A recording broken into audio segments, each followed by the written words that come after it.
Hi, my name's Sarah. I'd like to talk to you about glazing here at our studio, as well as where to place pieces while they're drying and where to put pieces when they're ready to be fired. First step, when you want to have your piece drying on the drying racks behind us here, is to write your name and date on a piece of green tape, which will then go on the plastic. You'll then cover your piece and put it in the storage drying racks behind us. Pieces can only be left there for a month because we have 40 members at our studio. If we find something there for longer than a month, we are going to get rid of it unless we have a special note about that specific piece. Another thing to know about drying pieces is to only store your work on boards or wooden bats like I had. These black bats are specific to throwing on the wheel, so please don't use these as storage bats. These are the shelves to put pieces when they're ready to be fired. When you're ready to have a piece bisque fired, it goes on the shelf here. Don't put pieces that are too wet in this area, as these kilns are working all the time and a wet piece can crack if it's in this dry area. Pieces that are ready to be glazed go on this shelf. Please put your piece to the back of the shelf so that others can access space easily. There are a handful of senior members who are qualified to load, fire, and unload these kilns. They do a great job keeping the firings running smoothly, efficiently, and safely. If you're interested in learning about this process, please talk to our core members.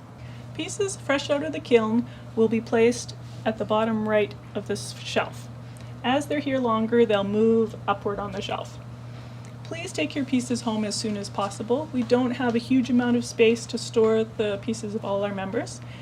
If a piece is here for longer than 6 months, it will be discarded. However, if you'd like to share your work, please put a picture on Facebook. We love seeing everyone's images. I'm now in the glaze area of our studio.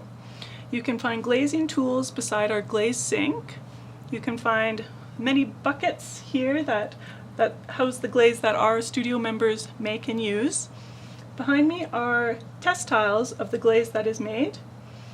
These tiles will give you a sense of your outcome. However, keep in mind each application and firing will be different.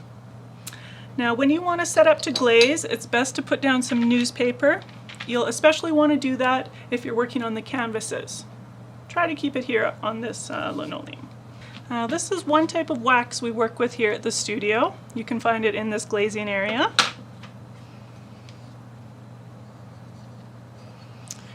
After using a brush to wax a piece, make sure you do a good job of cleaning it. We don't want a lot of brushes that are covered in wax.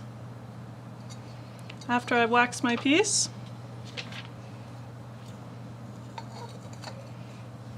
you can glaze it. While glazing pieces, try to keep messes and glaze waste to a minimum, as that will keep down costs for our club as well as the work that goes into the making of these glazes. Another spot to look for glazing materials is in this wardrobe behind us. Here you can find some underglazes to use as well as commercial glazes. Here we have our paraffin wax station.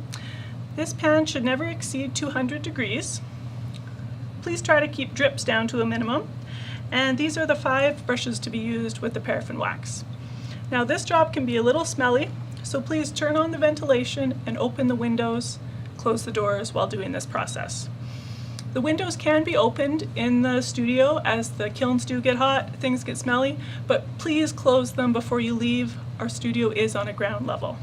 Thank you so much for watching these videos. We're really looking forward to having you in the club, and I can't wait to see your work. Thank you so much.